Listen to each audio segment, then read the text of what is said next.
Okay, so, ngayong gabi ko na lang po ituloy ang aking. At dahil nga din, pagod din ako kagabi, akala ko nakatulog pala ako. Akala ko nap lang yun, nakatulog pala ako. Yung anak ko ang pumalit, sabi niya, pinatay na rin din daw niya dahil wala daw net. So, ayun, natulog na rin. Okay.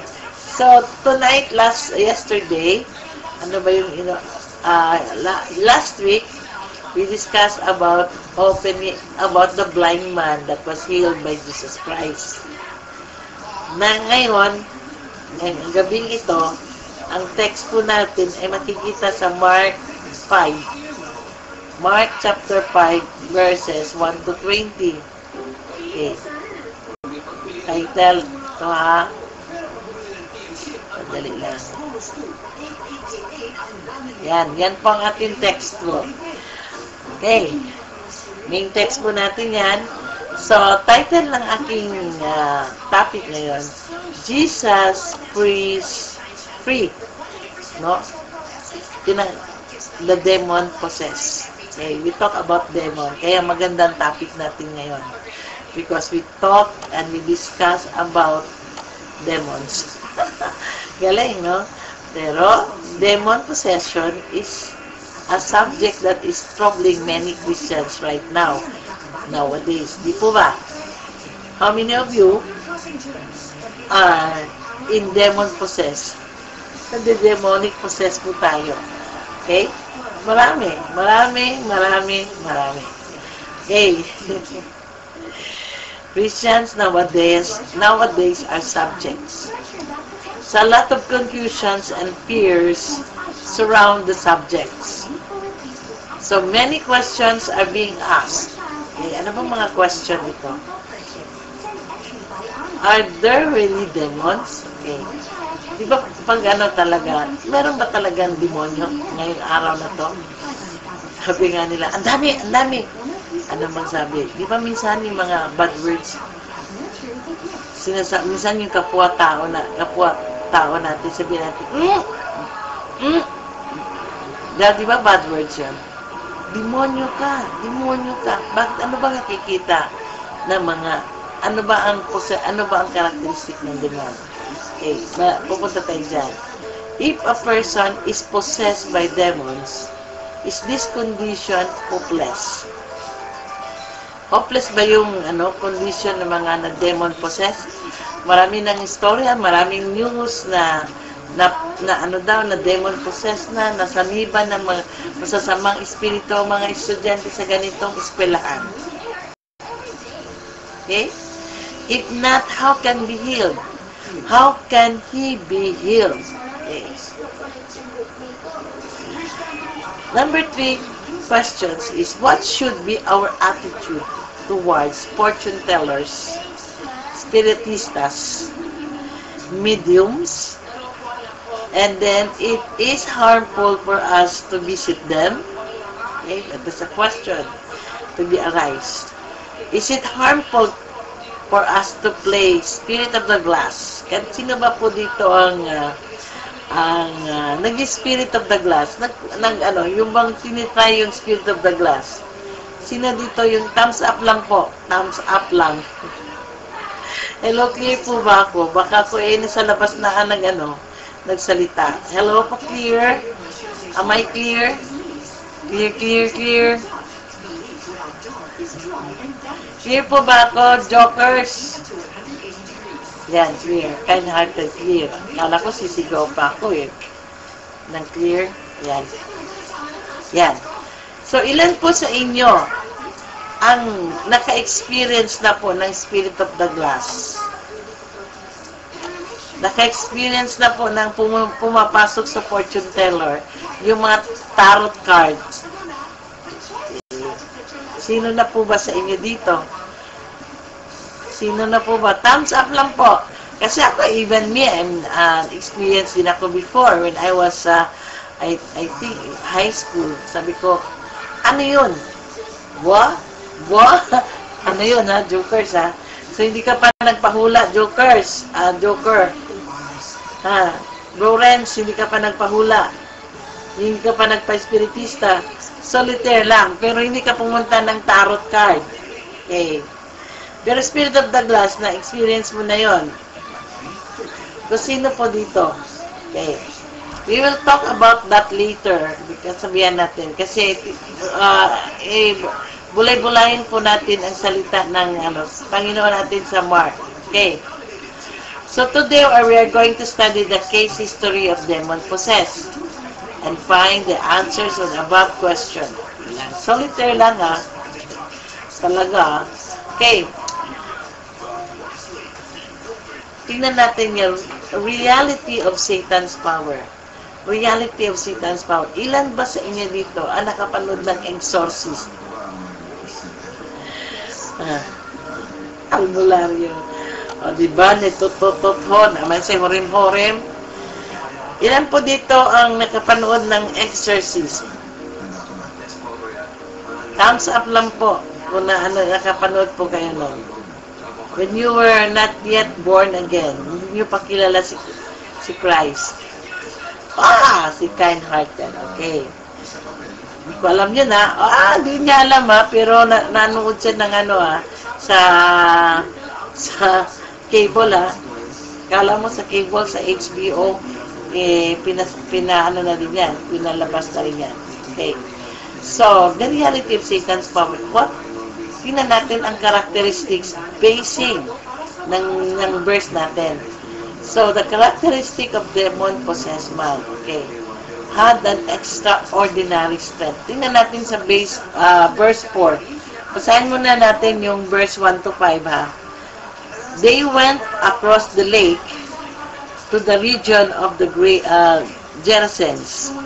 When Jesus got out of the boat, a man with an evil spirit came out from the tombs to meet him. This man lived in the tomb, and no one could bind him anymore, not even with a chain. For he had been chained and had and put, but he tore down the chains apart and broke the irons on his feet. No one was strong enough to subdue him. Night and day, among the tombs in the hills, he would cry out and cut himself in a stone. So, had a demon-possessed man, meron siyang extraordinary strength. Okay? Pag sinabi extraordinary strength, hindi kaya ng isang ordinaryong tao, iisang tao ang magkocontrol sa kanya. Dapat apatan pa nga. Minsan, hindi na nga makaya ng apatan. Maski pa naka-chain. Talagang nagwawala yan sila. Okay? Talagang kaya nilang Okay? So, it shows here that really Satan has a power. Okay? Really, Satan has a power. Kasi hindi kaya Sa verse 4 pa lang, makikita mo na hindi talaga kaya ng isang tao mag-subdue sa kanya. Okay. And then another characteristic is wandered night and day among the towns. So nag-iisa siya. Saan ba tong town na to? Sementeryo, di po ba? Tomb yan Sementeryo yan. So maraming patay na kahingay doon. So tahimik, sobrang tahimik dahil nga mga kasama niya, puro mga patay. So nagwa-wander siya day and night doon, paikot-ikot dahil wala. So ano siya doon? Lonely, and then aimless. Walang patutunguhan. Okay? And then, makikita din natin screaming. Nag-shout siya, di ba? Cry. He would cry in the hill out. Okay? So, crying. Ano ba pag sinabing nagka-cry ka? Ano ba pag nagka-cry ka, pag umiiyak ka, ano ba ang ibig sabihin pag umiiyak ka? Di ba sad? Alam nga naman, pag sad ka, tatawa ka, di ba? Sad, umiiyak, pag sad ka. And then, in despair. And sino ba dito naka-experience ng in despair? Talagang, kumbaga parang feeling mo, yung bang yung world ay talagang lumayo na po sa iyo. yung mundo is talagang malayo sa iyo, feeling lonely, sad, and in despair. Kaya palagi siyang umiiyak. And then cutting himself. Verse 5, reflection of struggle. Itong cutting himself is nagre-reflect siya, nag-struggle siya. And then struggle and conflict within his heart, resulting in himself. So, makonsider ba natin yung buwang? Okay, yung bang mga nawawala sa sarili as demon possessed. Okay. Kung titingnan natin spiritually, yung mga nawawala po sa sarili, yung nasa mental hospital, they're all possessed. They're really, their mind is really, kumbaga pa, possessed by the demons. Why? Because meron silang extraordinary strength. Diba? Hindi natin kaya ng isang sino ba dito nakakita sa pinopost po ng pinopost na picture dito yung loko-loko.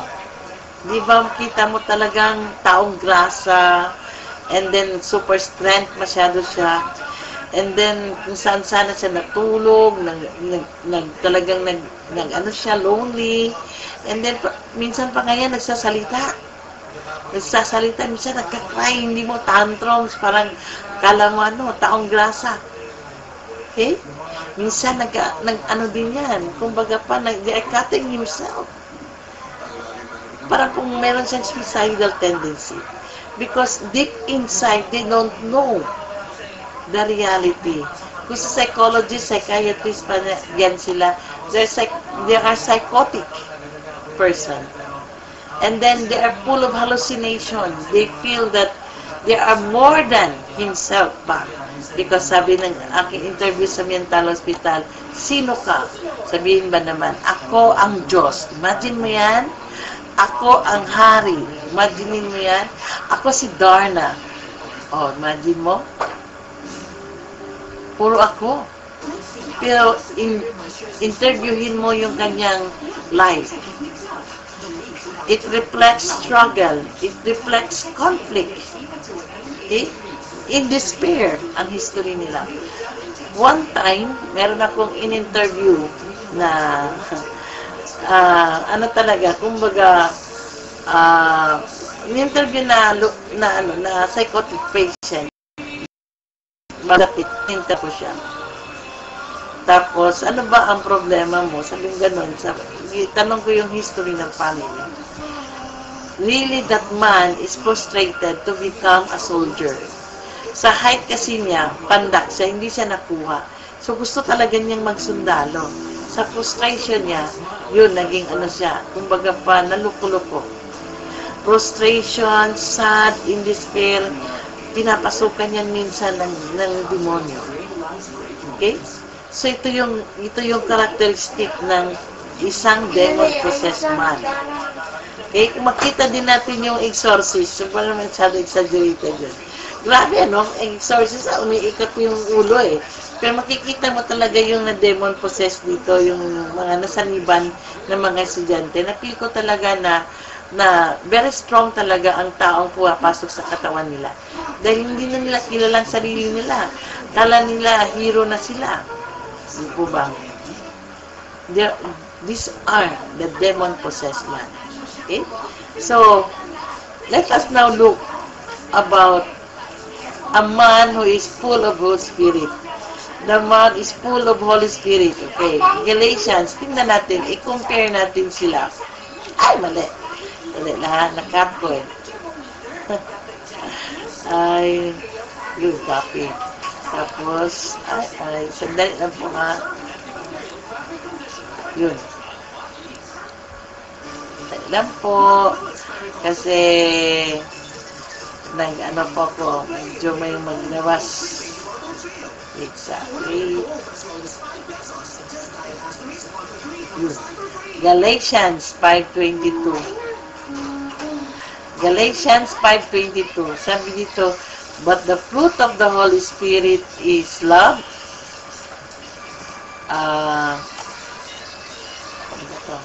Love,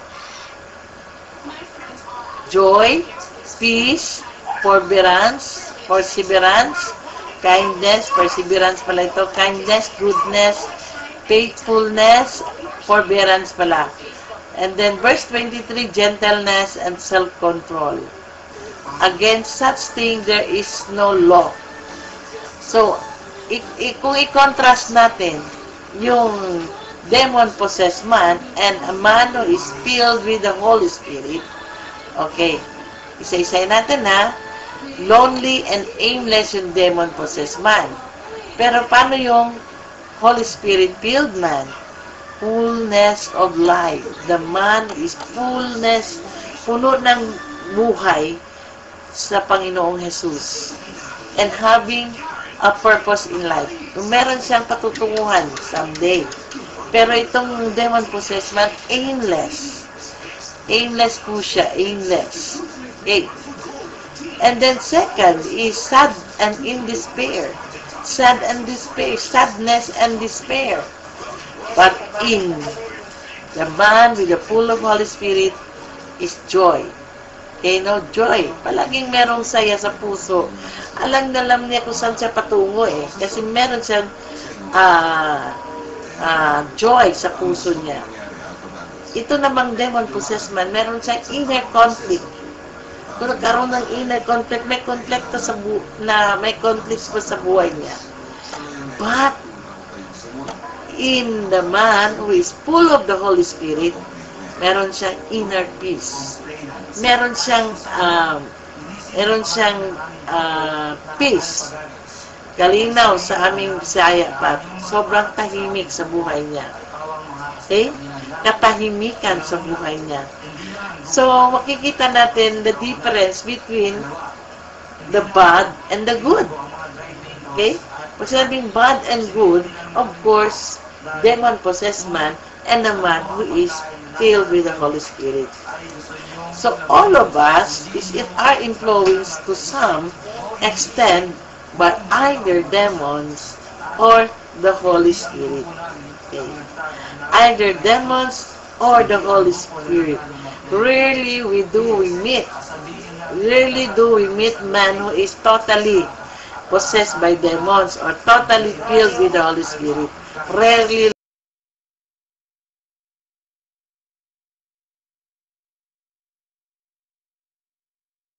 Dahil win and wax yan siya. Basta yung tunay na kulay niya. Okay. So, dito po sa atin, kung i-apply po natin sarili natin.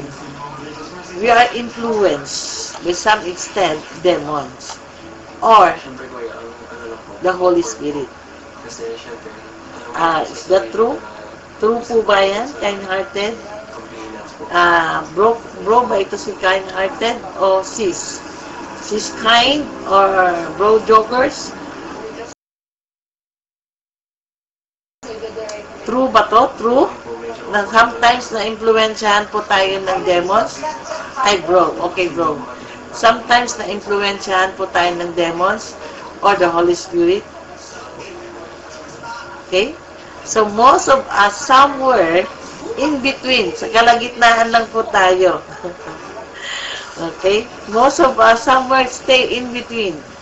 Pag sinabing in between, so kung more of the Holy Spirit, pupunta ka dun sa Holy Spirit, talagang meron demonic possessed. Okay, example, pag sinasabing lust of the flesh, sinabing lust of the spirit, sa eyes pa lang natin. Minsan, pag nakadaan po tayo ng mga tarot card, minsan nakakabasa tayo ng fortune teller, ano ang nasa isipan po natin. Try ko nga yung sarili ko. I-ano po kaya itong sarili ko. Ano ba ang aking future? Fortune teller sa future. Minsan ganun tayo eh. Minsan nadadala tayo ng ating mga kasama. Okay. So, malalaman din po natin na talagang kung wala po tayong decision, talagang madadala po tayo papunta doon. Okay. Minsan pa nga, mga faith healer. Di ba mga faith healer are also demonic powers din yung mga faith healer na yan. Okay. Yung mga nag-oopera, alam mo talagang inooperahan na wala anesthesia, tapos walang man lang kay sterile technique. Oh, binubunot yung ipin na walang wala anesthesia. Pagdinin mo yan, ang sakit kaya. Kaya masakit na nga yung injection, bubunutan ka na lang ng ngipin na wala injection. So, kaya nga sinasabi ko to, ask yourself, ako ba'y nandito sa kalagitnaan ng aking sarili? Ilagay mo lang, tanong mo, kung saan ba ikaw napunta? Yung buhay mo ngayon, talaga bang align ba yan siya sa Panginoon? Or pag once na kasama mo yung mga barkada mo, na nagkaroon na tayo napasama tayo sa inuman, lahat mo ba tayo, magkaka-demonic possessed ka talaga. Kasi alam mo ba, alcohol can change your mind, can change your thought. Kaya hindi mo na alam anong ginagawa mo. Kaya minsan, hindi mo na alam, nasapak mo na pala, o napatay mo yung tao. And then later on, dyan mo na na-realize na mali pala yung ginawa mo. But you never know, because you are influenced by the alcohol. And the alcohol is really, kumbaga pa, used by demons, used by Satan, for you to become more powerful. Okay? More powerful na kaya pumatay ng tao. Okay? So, ask yourself, am I influenced more by demons or by the Holy Spirit? And then, think about it. Okay, think about it, brother and sister. Kasi hindi natin alam na mga ginagalawan po natin we're already in the demonic side. Demonic side. Okay. So, the reality, tingnan po natin next step. The reality of Jesus' power. Tingnan natin the reality of Jesus' power. Verse 66 to 13. Okay. Mark 5, verse 16 to 13. Okay, sandali lang ha. Mark 5, verse 6 to 13. Okay. The reality of Jesus' power. So what are the man's reaction when he saw Jesus on verse 6? Ano ba ang reaction? Okay, basahin po natin ha. Verse 6, when he saw Jesus from the distance, he ran and fell on his knees in front of him. Yung demon-possessed man ito. He shouted at the top of the voice, "What do you want with me, Jesus, Son of the Most High?" Even Satan acknowledged Jesus. Swear to God that you won't torture me. For Jesus had said to him, "Come out from this man, you evil spirit." Then Jesus asked him, "What is your name?" "My name is Legion," he replied, "for we are many." And he begged Jesus again and again not to send them out of the area. A large herd of pigs was feeding in a nearby hillside. The demons begged Jesus, "Send us among the pigs and allow us to go with them." He gave them the permission, and the evil spirit came out and went into the pigs. The herd, about 2,000 in numbers, rushed down at the steep bank into the lake and were drowned. Okay. So, ito yung nangyari dito. Ito yung events dito ngayon.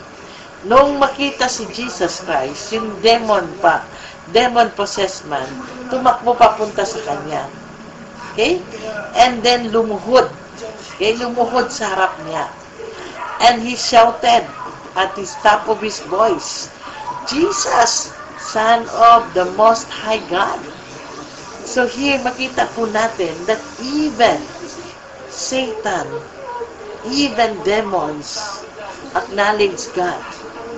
Acknowledge God because nakikita nila that His power is more than the power of Jesus. Okay. And who is really saying on this? This, not the man, kasi nasa niban po siya, but inside, the demons inside the body of that man, the one speaking. Okay, the one speaking. So since the demons were afraid of Jesus, why did the demon-possessed man run to Jesus?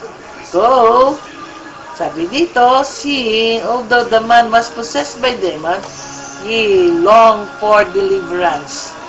He longed for deliverance. He used his little bit of free will to run to Jesus and shows nobody is hopeless.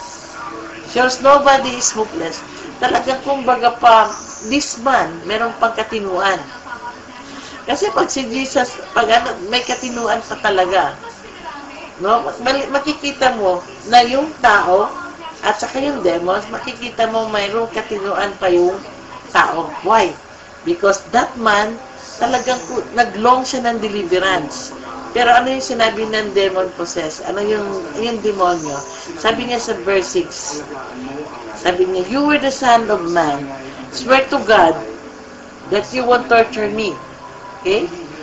Sabi pa ng demonyo is, what is your demonyo? And he begged Jesus again and again not to send them out in the area.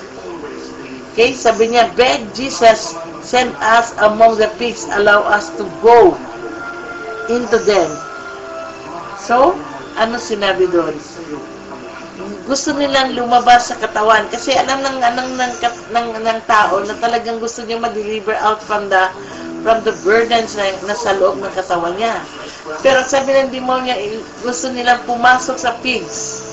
Kaya inalaw ni Jesus na lahat ng legions pumasok sa pigs. And then the pigs, ano nangyari?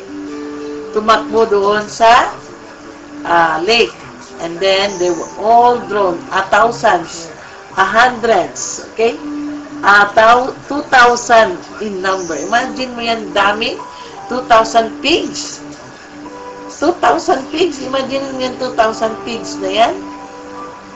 Okay? And then, why did demons have begged Jesus? Because Jesus shows us the power and authority over demons. Okay. Has the power and authority over demons. So, did Jesus succeed in casting out demons? Yes. Yes na yes. Di po ba? Yes na yes. Am I still clear here? Wala akong nakitang gumagalaw na tao.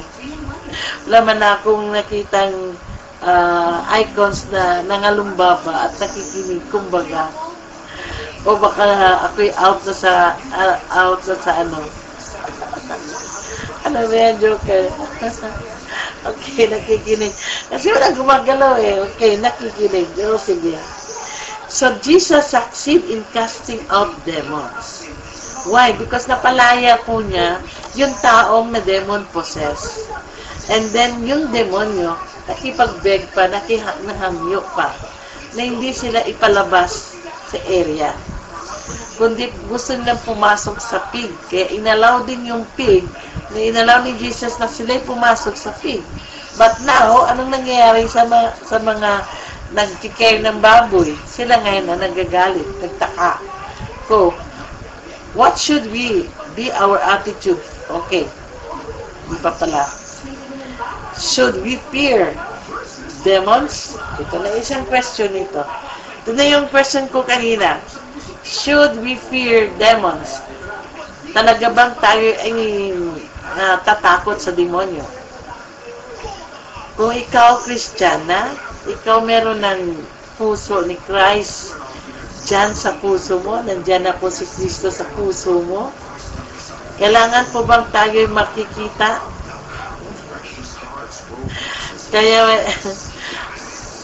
tayo ba matatakot sa demonyo? Okay. We should realize that demons are powerful also. And that we should not play around with them. Okay. Yes, ma-realize din natin na powerful din pala siya. We should not play around with them. Tama. Okay? In the sense that we should fear them. Okay? But we should not have an obsession to fear demons. Thinking that nothing in the world can stand up to the power of the devil. Our Lord is more powerful than the devil. So, can keep us safe in His arms. So, ganito lang po yan. Alam po natin na any medium, papasok po ang demonyo. So, ikaw, halimbawa, lahat yata tayo dito, ako lang yata ang babae, dito ay lalaki lahat. Si Maring Bell, nandyan lang yung ID niyan, pero tulog yan. Si Skills, tatlo lang kami girls, pero yung dalawang babaeng yan, ay siguradong tulog. Okay.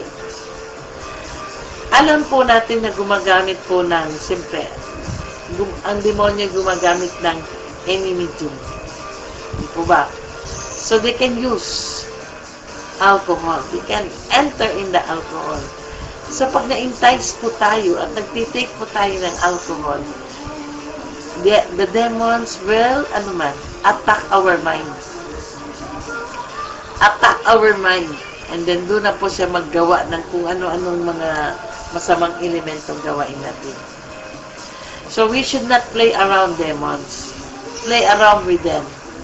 Like playing tarot cards, playing solitaire, playing, fortune teller. Okay? Even, yung bang sobrang, sobrang panata. Kaya yung unang aswang, si Corazon, ang unang aswang, hindi po siya unang aswang. Siya po isang luko-luko. Luka-luka na po siya that time. That's obsessed niyang karoon ng anak. And then nagkaroon siya ng anak na matay din ng anak niya. So, ang nangyayari sa kanya, talagang kung nawala na siya sa sarili niya. Kaya kung ano-ano lang nasa isipan niya, doon pumapasok. Lahat ng mga problema po natin, pinapasukan po yan ng demonyo. Okay? Financial matter, problema po yan, relationship problem yan, pinapasukan yan ng demonyo. Pwede tayong pumasok dyan. Okay, don't play around with that matter. Okay, kung meron mang problema po sa mga relationship natin, dapat i-patch up na. Kaya meron ding sinasabi dito na kung meron problema, dapat hindi kayo matutulog dalawang mag-asawa kung hindi nyo nasusolve. Kasi kung maumagahan po yun, yung problema na yan is already seen. Because that problem is really papasukan po yan ng demonyo. Okay?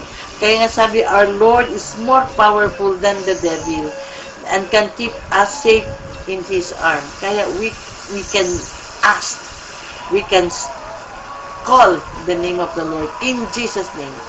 Even in our dreams, do not allow demons to entrap you, okay, in your dreams. So what should be our attitude toward fortune tellers, spiritistas, mediums, or playing spirit of the glass? Okay. We should never visit them. Sabi dito, we should never visit them or play any game associated with the devil. Okay. Deuteronomy, anong ibig sabihin ng Deuteronomy?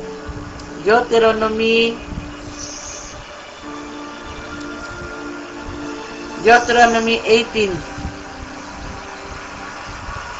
Okay. 18:10-12. Let no one be found among you who sacrifice their son or daughters in the fire, or practices divinations or sorcery, interprets omens, engage in witchcraft, or cast spell, or in the medium or spiritist, who consults the dead. Anyone who does these things is detestable to God, to the Lord. Because of these same detestable practices of the Lord your God will drive out those nations before you. Okay? So, Clarex po ba? Detestable po sa Panginoon ang sinumang sino mang nagpa-practice nito, o sino man nag-o-offer ng kanilang mga anak sa fire, who practices divination, o practices sorcery. Okay. Yung mga kulam-kulam. Okay. So if we violate clear-cut command from the Bible, he will have to suffer its consequences. Anong consequences yan? Being more and more influenced by the devil. Maraming pong consequences pwedeng instead yung buhay mo, tatagal pa ng 80 years old, isa-shorten na lang po yan ng Panginoon. Kasi alam niya po, na pagpalagi niyo po siya ginagawa, alam niya po na talagang doon na kayo mapopokus. So, masintabi na lang po isang tabi na lang po si Kristo dyan sa puso niyo. Hindi po ba? And then, ma-prioritize na kaysa sa Panginoon po natin. Kaya, God is a jealous God. Kaya, ayaw niyan ganun. Detestable po yan sa Kanya. Kaya, take note po sa lahat po ng mga Christians na nag-claim Christian na talaga siya. We should avoid these things. Okay? We should avoid. Regarding horoscopes, minsan yung buhay natin, ako, minsan din, no? Talagang kumbaga pa nasa kalagitnaan din ako ng either. Pero nang dumating po tayo na punto, yung bang, kumbaga, nagbabasa lang ako, pero never akong nagbabasa lang, siguro once. Siguro at the time ng pag-New Year lang, yun lang. Okay? Noong unang panahon, yung kabataan ko pa, talagang, kumbaga, halos yung daily mirror namin dito, inuna ko muna yung horoscope bago abuse. Kumbaga pa, sinalalay po natin yung horoscope, yung buhay natin sa mga fortune telling na yan. Yung mga pongsoy na yan. Di po ba? Dito, yung bahay mo dapat na nakaharap sa facing of the sun when the sun rises kasi maraming blessing dyan. Maski saan pa naka-face po yung bahay ninyo, kung ano pa pinto ng bahay niyo, kung anong korte ng bahay ninyo. As long that you dedicate it to the Lord and you offer it to God, hindi po yan, wala pong mangyayari sa mga pongsoy na yan. Okay. Regarding mga collections, mga na 7 kinds of din yan, kumbaga pa mga lucky one, ayaw din ng Panginoon. Kasi kumbaga pa yung buhay natin, sinalalay din natin sa mga year of the year of the cat, hindi po pwedeng ganyan yun. Buhay po natin dapat po sa Panginoon lang po din. Nakatuon din yung buhay natin sa Kanya. So what should we do with a person who is possessed by demons?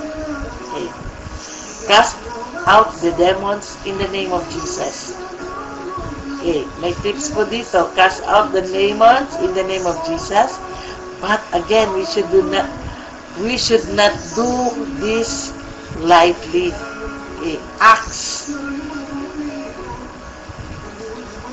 Okay, Acts.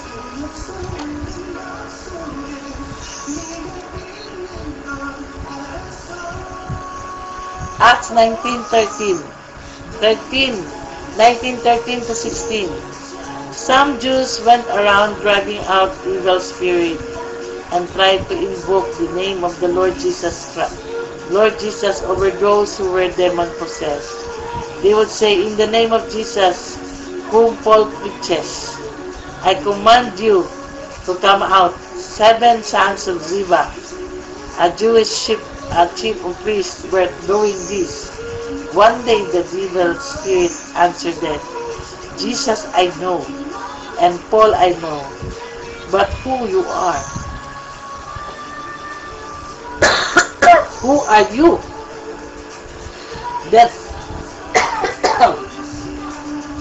Then the man who had The evil spirit jumped on them, and overpowered them all. He gave them such beating, and then they ran out of the house naked and bleeding. Sino ito yung exorcist? Nilala ko ito exorcist na to. Di ba yung priest yung agwa bendita. Pero siya pa rin yung naduraan ng kanyang dura. So, every Christian has the authority to cast out demons in the name of Jesus. But we should first confess his sin and be covered by the blood of Jesus. That's why, ngayon, kanina nag-pray ako that we said, cover us with your precious blood, O Lord, because we're gonna talk on this matter. Kasi kung hindi po tayo magko-covering, wala po tayong blood covering, siguradong buruhin tayo ng demonyo. Okay. So, covered by the blood of Jesus, except for emergency cases na po. Pag wala na po tayong emergency case, it is better for one to the first fast and pray. For the one to first fast and pray. So that his spirit is more in unity in the Holy Spirit. Kumbaga, mag-pray muna tayo. There will be fasting and prayer para meron tayong connection of the Holy Spirit. Yung spirit natin can connect to the Spirit of God. Okay? Spirit of God before He goes and cast out demons. Kasi pag hindi tayo nakakonect sa Kanya, wala pa din. Yung bangkong baga, papagtatawanan tayo. Dahil alam natin Christian tayo. Pero in the name of Jesus, wala tayong authority. Wala pa tayong power eh. Pero once we're connected to the Lord na, yan, may connection na tayo. Grabe ang power na pupasok sa atin. Okay?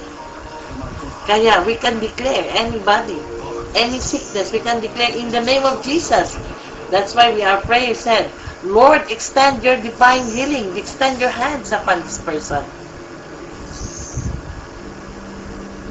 And then, anong authority na sasabihin natin? In the name of Jesus, ikaw, katawan, be healed in Jesus' name. Be healed. Okay? Yun po ang paraan. Okay. After the demons is cast out and formerly possessed, the formerly possessed person should be led to receive Jesus as Savior. Otherwise, the demon will return and get that man out. Okay? So, siguro, sa pagdating naman sa mga regarding psychotic patients, mga psychotic person, hindi mo pa yan sila maano talaga. Unti-untiin. Sabihin mo lang, in the name of God, wala, hindi yan. Hindi yan tatalab. At kung ka talaga, kumbaga pa, mag-ano ka muna, prayer and fasting ka. Okay? And later on, makikita mo siya, na siya mismo ang talagang lalapit sa iyo at hihingi ng tulong. Gusto na niyang gumaling. Doon ka pa, papasok. Hindi kayong basta-basta. Kasi, marami din pastor na nagka-cast out ng demon possessed man, hindi natalab eh. Even pastor, hindi natalab eh. Okay? So, the difference, ito yung mga technique. Pray first, covering with the blood of Jesus, and then pray, and then dapat magkaroon kayo ng connection with your spirit and the Holy Spirit of God. Okay. Dito po yun ang mangyayari. So, what will be the different response to Jesus? Ano ba ang different response to Jesus? Mark 5, 14 to 20. Okay.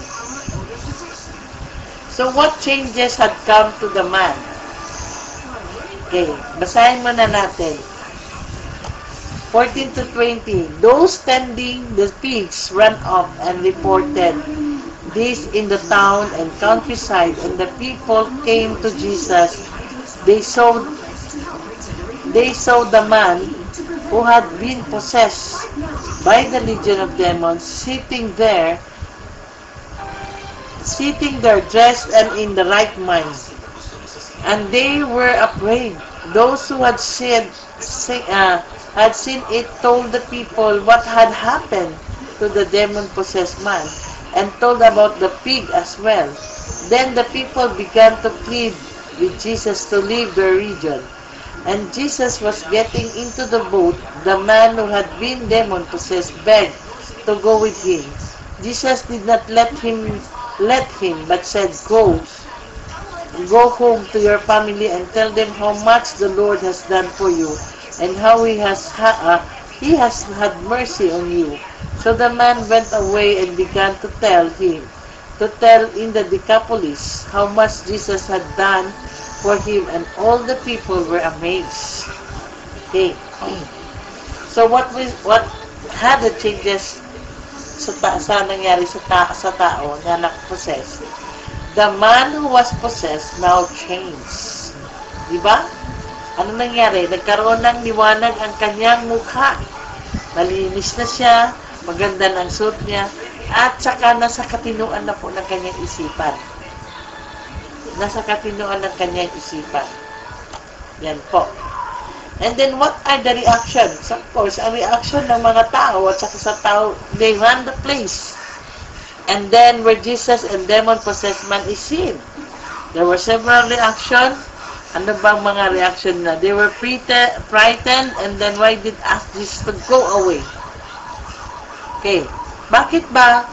Nga pala, instead yung tao, nakakita sila ng powerful, ginawa ng Panginoong Jesus, nagpagaling ng demon-possessed man, nag-free ng demon-possessed man, biglang nagsabi, get out! Diba? Itinaboy si Jesus sa kanilang region. Why? So there will be combination of the following answer nito. First, they had just lost a herd of pigs. How many pigs are they? 2,000. Imagine mo yung 2,000 ngayon. Sa ngayon if you have 2,000 pigs right now, and all are sold, and sabihin natin, kada isang pig, merong 30 kilos. Tapos binenta mo ng 100. 100, buhay yun, buhay. Tag 100. So, meron kang ilan? 100 times 30, 3,000. And then, imagine mo yung 3,000 times 6, 2,000.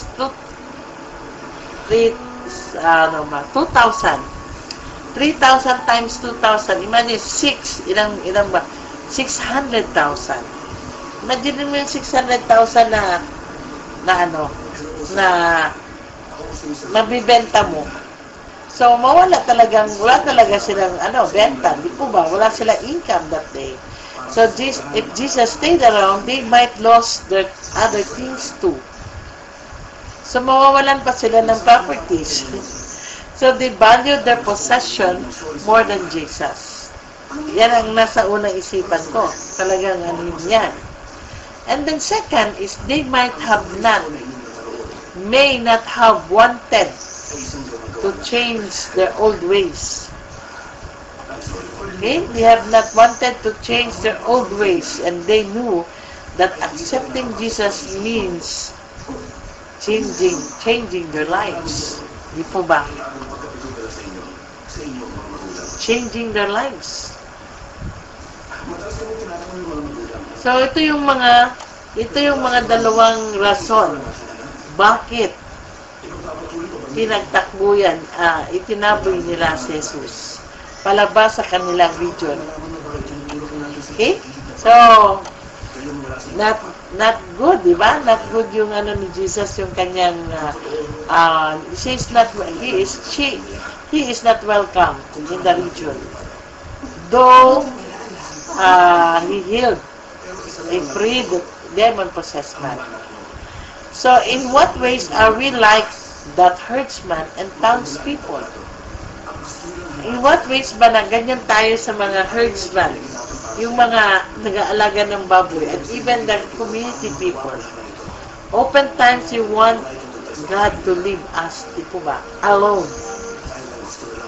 We don't want Him to interfere in our lives, di po ba? We feel God might want us to give up this thing, or that thing, or this or that, alter our systems of priorities.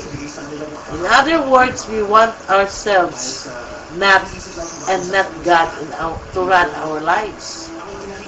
Kasi may mga certain people na tinanggap lang nila si Jesus as pakitang tao, but yet inside their heart, Jesus is sitting in the side of the heart. Hindi yun si Jesus ang nagdala ng puso niya. Hindi si Jesus nag-drive ng buhay niya. Kaya kikita mo yung tao na nagkanda mali-mali na. Nagkanda mali-mali na. Diba? To the point, yan nila na-realize na last recourse na pala si Jesus Christ. Which is too late na. Kumbaga. So, kawawa naman si Jesus, di po ba? It's too late. The cancer is already there. No, spread out na yung cancer cells. But yet, ano nangyari? They don't want Jesus. They don't want God to interfere in their lives. Okay. Ito in what way? Ito yung mangyayari sa atin kung ganun gawin natin. Experience ko na rin yan. No. Hindi ko pala na-experience kasi yung bang experience ko sa Panginoon yung nakideal lang ako sa Panginoon. Sabi ng Panginoon sa buhay ko, are you willing to give up your profession if I will take that profession out from you? At sabi ko sa Panginoon, Lord, ang hirap kaya mag-study ng 12 subject, 12 subjects, and then ibabagsak mo lang ako kasi that time kasi board exam namin. Ang hirap kaya, Lord, yun yung sinabi ko sa prayer ko. So, alam mo ba nung ginawa ko? Sabi ko, why don't you use me? Instead of getting that profession out of me, why don't you use me in your ministry? Yun ang nangyari sa buhay ko. Talagang challenge ko siya. Kasi para bang kausap ko lang siya sa tabi ko para kaming magkaibigan ni Jesus. Okay? Nang lumayo ako minsan sa kanya, talagang gustong, namimiss ako ni Jesus, kaya gumawa siya ng paraan at mahila ako. Yun. So, nahila din ako sa lumanap siya ng paraan. Kaya, nahila ako. Pabalik sa kanya. So, after they asked Jesus to leave them alone, what did Jesus do? They let them alone. Jesus let them alone. So, what lesson can we learn from this? Someone has commented that God is gentleman. He will never force His way into our hearts. Kaya nga nagnanak on door siya Knock, knock, who's there? Jesus. Okay, Revelation 3:20, behold, I stand at your door. If anyone opens his heart, opens the door, papasok siya. Wala lang pipilitin niyang papasok pag hindi siya i-open. So, talagang hindi mo siya in-open, hindi siya welcome. Bakit pa siya magnanak-nak? Hindi po ba? So, He will never force us to live into our hearts if we don't want Him. How true, but it is we who are the losers if we react this way. Sabihin na natin, wag mo na ngayon, next time na lang, mga ganon, di po ba? Yung minsan may mga missionaries ng house to house, may mga evangelists ng house to house. Minsan tayo, nagbibisita tayo, bisita iglesia, visitor tayo sa ating mga community, sa ating mga friends. Minsan pa nga, mapipil mo na talagang nililihis nila yung istorya to the point na hindi talaga tayo makapagsabi ang reality tungkol sa Panginoon. Hindi po ba? Okay? So ito yun. Ito yun. So, what was the natural desire of man to be who healed by Jesus? Siyempre, di ba, makikita natin yung 10 ladies, 10 prostitute na healed with Jesus. Among the 10, isa lang ang bumalik. Magpapasalamat. So, everybody na na-heal ni Jesus, naka-experience ng healing ni Jesus, talagang bumabalik. So, in verse 18, sabi niya, the man who possessed by demon has been healed and wants to be with Jesus. Sabi ni Jesus, in verse 19, go home. Go home with your family and tell how much the Lord has done for you. So, ano nangyayari? Instead na nagpalo sumunod yung possessed man na na-healed na, sabi niya, go home and tell about your experiences with me. Sometimes, yung bang regarding following the Lord. So not all are gifts na magiging disciple po tayo ng Panginoon. Ito ba? Not all are gifts na meron tayong gano'n na talagang disciple. Pero meron ding certain point, din na pinapauwi tayo. Pinapauwi po tayo ng Panginoon sa, sa mga bahay-bahay natin. Para doon tayo magsabi, yun na experience mo sa Panginoon. Lalo na yung mga pamilya na wala pa talagang Christ sa puso nila. Yung talagang solid sila na nasa other faith sila. Talagang kumakita nila talagang iba-ibang naranasan at talagang hindi mo masabi. Alam mo ba si Pani Serrano? Talagang once he experienced the Lord Jesus Christ, talagang bumalik siya doon. At talagang na-share niya sa mother niya regarding the goodness na ginawa ng Panginoon sa buhay niya. So, hindi po lahat na magiging follower. Magiging follower tayo ni Jesus Christ, Christian tayo. Pero yung maging disciple, to become a disciple of God, yung talagang kumbaga, maging sumusunod ka talaga sa Kanya, bihira po yun. Pero pinapauwi pa rin niya. Yun, ang mga So, basta natin na, sabihin na natin na, hindi tayo pwede, hindi ako disciple kasi hindi ako sumunod kay Jesus Christ. Sumunod po kay Jesus Christ. Pero you are just being obedient. Sabi niya sa iyo, go out and preach. Go out and live. Di po ba?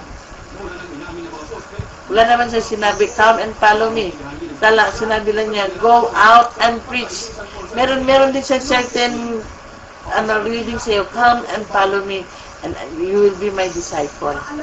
You will be my pastor. You will be my priest. You will be my teacher. So, it's a gift.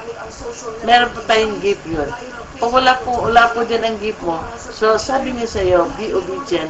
Go out and tell your parents, tell your friends regarding your experiences in the Lord. Okay? So, what was the result of this man's obedience? Of course, God was glorified. God was glorified. Kaya, hindi po natin So, ang lesson dito is, meron tayong Jesus is more powerful than demons. Dito ba? Is more powerful than demons because even the demons is really acknowledging the Lord. May over authority talaga siya.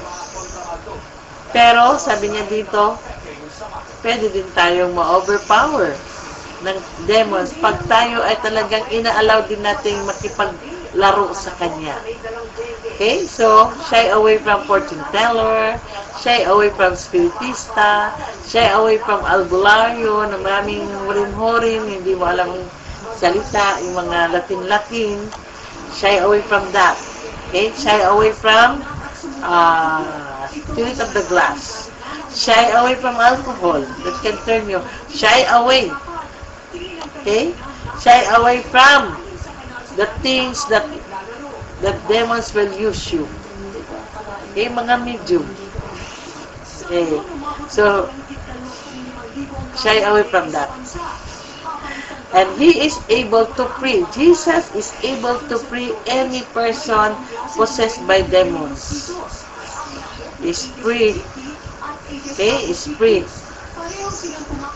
Possessed by demons. If that person comes to Him for deliverance. Pwede naman po man lumalapit sa iyo for deliverance. Bakit mo naman sabing na kaya ipipray ka niya. Hindi lang naman siyang resistant naman siya sa deliverance kasi wala sa puso niya eh. Kasi nakikita mo itong taong ito na meron talagang, ang demon possessed, meron talagang desire na mawala yung mga demonyo. Imagine mo yung legion of demons na pumapasok sa kanya. Wow, di may babae, may lalaki, may bata, mayroong iba-iba yung salita niya. May umiiyak, may tumatawa. Magilin mo yun. Pero, kailangan talaga niya na mag-deliver siya kaysa lumapit ka sa Panginoon. So, Jesus is able to free any person who comes for Him for deliverance. Pero, hindi siya lumapit for deliverance, ay magdusa siya doon. Magdusa siya na full palagi siyang dinidisturbo ng demonyo. Let us have nothing to do with Satan and his cohorts, but stay firmly by the side of our Lord Jesus Christ. Okay? So, wag agad-agad. So, ayan, wag agad-agad mag-cast out ng demons. You feel this really the spirit of the demons, the spirit of Satan na sa taong ito. Mag-pray ka muna, mag-fasting ka muna, i-align mo muna yung spirit mo, maghingi ka muna ng covering with the blood of Jesus. Kasi alam kong matatalo ka talaga niya. Okay? Matatalo ka talaga niya. So, ito po yung mga topic natin, natapos ko na rin. Should we fear demons? Yes, i-fear niyo po yung demons. Fear lang demons. Don't play with them. So, tama din naman na yung mga aswang, demonic yun siya. Yung mga white ladies, demonic din yun. Dapat matakot ka doon. Pag nakagat ka ng aswang, maging aswang ka na rin. Okay? So, dito po natapos yung ating lesson of the day.